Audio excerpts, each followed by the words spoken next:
So we're going to go proceed in the order in which the presentations were given. So Brian, Joseph, maybe ask your questions. Greg, if you could repeat the question so that the mic picks it up, that'd be great. Sure, okay. Greg, would the world be a happier place if more people emulated the qualities and life of Jesus? Okay, so the question is, would the world be a happier place if more people emulated the life and the qualities of Jesus? I think as a Christian I'd want to say yes, but I don't think necessarily that Jesus saw himself primarily as an example. So Jesus definitely saw himself as an example, so he's happy to say, this is how you live, this is what right and wrong looks like and so on. But I think he saw himself primarily as a saviour. And that salvation doesn't come so much by imitation as sacrifice. So from a point of view of being a Christian, doing what Jesus does, he would say, that's great, but that's not why I actually came. I came to die in your place because you haven't done what I do, because we rebel against God. And so on the one hand I want to say, yeah, it's great. Follow Jesus' example. I think you see a supreme act of love, but I don't think that's primarily what he was on about. He was on about saving us by his dying on the cross. Yeah. So it's a yes and no answer. If a person follows Jesus' example and everything else adamantly, are all the other things they strive for to achieve happiness largely redundant? Okay, so if someone follows Jesus' example in terms of reaching happiness, are all those other things largely redundant? So let's just say I become a Christian, as I did when I was 17. I accept Jesus' death on my behalf, and I say, from now on, I'm going to live to please you. Those other things, like sex and iPhones and bonsai, and my other hobby is collecting watches. I'm just getting more pathetic as I get older. Those things don't become redundant. They actually become gifts of a good God. And so rather than me leaning on them to get happiness, I can enjoy them and say, well, wow, Jesus gave me this. And that then means that my enjoyment of it is actually a relational enjoyment. I don't just enjoy it, I become grateful for it. And so I think Christians are hedonists. Christians are people who love all the good things of life. Last night I sat down and I watched a recorded Grand Designs from Sunday night, if anyone watches it. And I thought, man, that's an awesome house. And I was drinking wine and sitting there with my wife, and I thought, rather than rejecting those things as pointless, I actually had an extra reason for enjoying them, because Jesus gave them to me, and I don't have to lean on them and rely on them. I get to enjoy them as a gift of my Saviour. That's how I answer that. I'll sit down.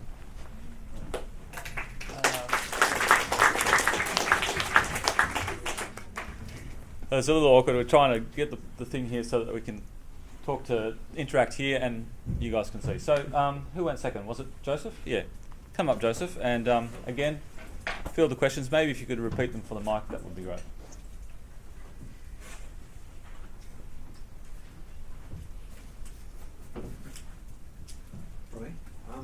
The question I had is, why do you think people in our world are so preoccupied with finding happiness? The question is, why do I think people in our society are so preoccupied with finding happiness? I think the basic idea is that you have many different answers for each type of happiness, obviously. For your dopamine-based things, obviously finding sugar and all that sort of stuff is evolutionarily brilliant, because you're going to have to find sugar at some point. But contentment-wise, now there's very basic ideas in conditioning and various other interrelation notions that you like things that you are familiar with, you like things that you are conditioned to find advantageous to your life. Happiness tends to be advantageous, or rather the things that give you happiness tend to be advantageous, and the way our mind tells us, go for those things again, is happiness. It is the effect which drives us. So it's not a matter of why is happiness useful, it's why is the cause useful, happiness is telling us that it's useful. So it's really back to the cause and effect problem.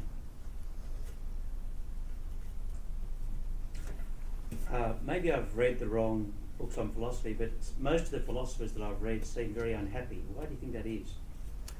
Well, that comes back to the good life thing. A lot of people don't think.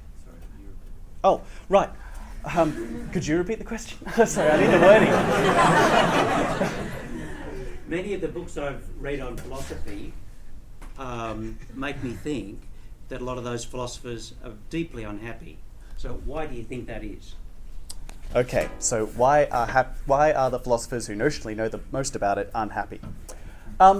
Basically, I'd say that a lot of philosophers prioritize, well, even Aristotle prioritized rationality and rational thinking over basic happiness.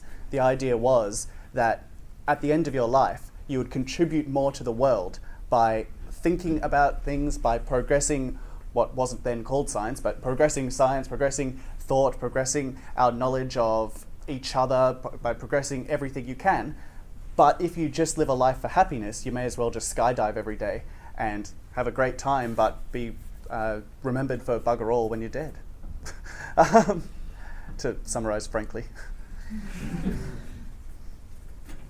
Yeah, cool.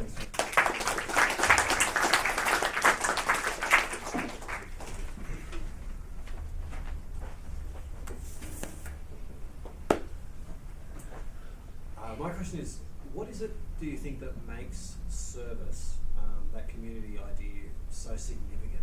Why that one? The question is, why does service play such a significant role in happiness? Yeah, what is it about that as opposed to a whole bunch of other things that it could be?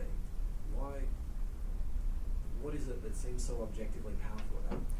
What's so objectively powerful about service? Well, I've tried to answer that question myself, because not only am I sort of a volunteer in the community, but also I try to recruit volunteers for the organisation that I volunteer for. So I get sort of a double hit, myself and all the other people. And really to motivate people who are sort of vaguely interested in volunteering, you really have to kind of sell, if I can use that word, an idea that is greater than that person. It's bigger than anybody. If you can sell the idea that you can make an impact, you can contribute, and especially help people who need help in whatever ways they are, through education, through spiritual care, humanitarian care, helping the disadvantaged, all those examples, you're actually helping others and kind of going beyond your comfort zone. So I think it comes down to having an impact beyond yourself and leaving a legacy. I think it comes down to basically taking the focus off yourself, and because when people try to volunteer and provide that service, it actually works.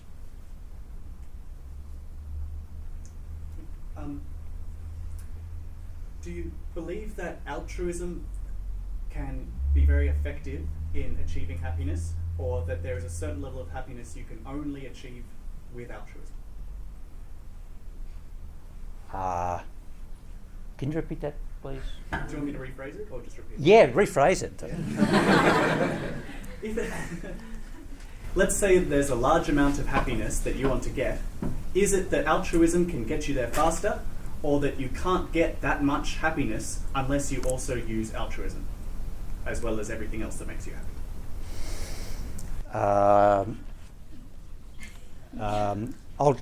Do I have to repeat that? Okay, let me talk a little bit about altruism and whether it's the be all and end all. I did actually say in my piece that sort of doing a transaction with happiness, like what do I have to do to get happiness, is kind of flawed. Like if you're only going to be doing it in order to get happiness, it's kind of it's not actually purely altruistic, right? It's sort of changing the motivation behind why you want to help somebody or be altruistic, that actually it's for me. No, it really is better to think of how you can make a difference to others and just be focused on that rather than to think about this transaction, that you're going to get some happiness back for what you're going to do. So the best altruism, or the best service, to take Greg's word, is basically to want to help people, especially those in need. And when you see that and you can experience helping others, that gives a certain amount of fulfillment and happiness.